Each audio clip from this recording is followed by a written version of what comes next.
Юутай байцгаана. Дүнрээ. За гэрийнхэн сайн уу? Хичээлүүд яаж байна?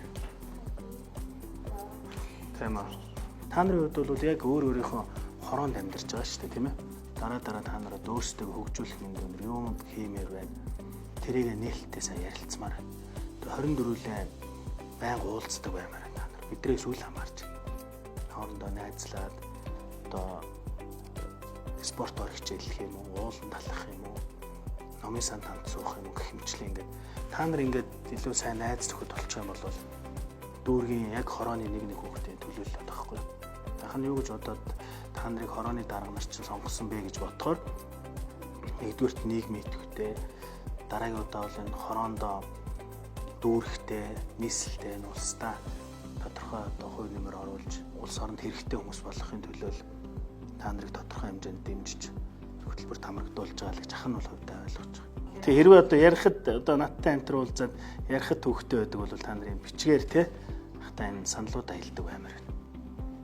Тэг ер нь бол ингэ тийм ахмад настай хүмүүс рүү хандсан зүйлүүд бас нэлээдгүй байдаг.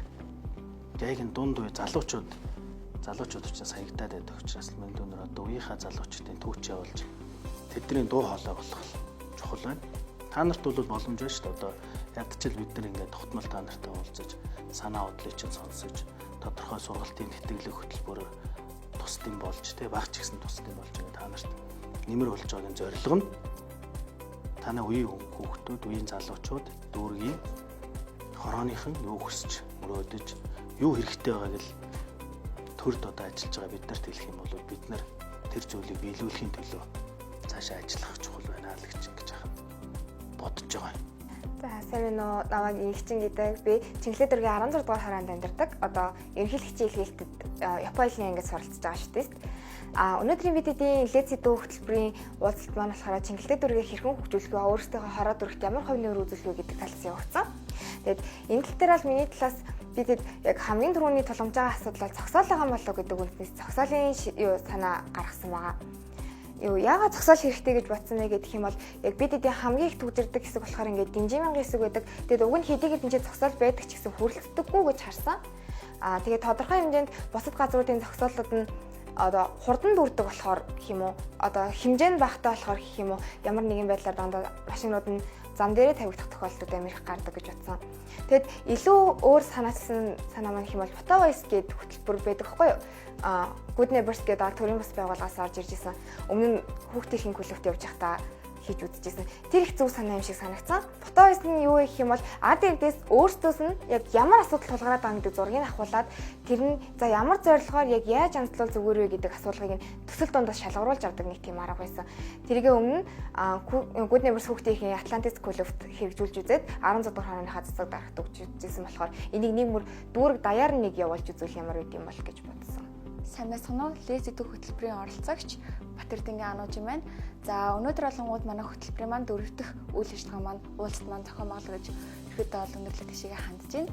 За өнөөдөр болонгууд бид нар дүүрэгтээ ямар ажлууд хийх үү? Аман дээрээс нь гэх юм бол залуучууд бидний тунд дүүрэг хороондоо ямар ажил хийвэл илүү одоо за өнөөдрийнхөө хүрээнд гэх юм бол энэ хөтөлбөрөөрөө бид нар ингээд яаж ингээд ахмад настай мөн залуучуудаа хүүхэд залуучуудаа яаж нөлөөлөх талаар ингээд ярилцаж аман дээрээс нь дараагийнхаа үйл ажиллагаагаар дүүрэг хороодтой өөрсдөө дүүрэг хороодтой ямар бүтээн байгуулалт хийх вэ гэдэг саналуудаа ихэд бол гаргаж ирсэн байгаа.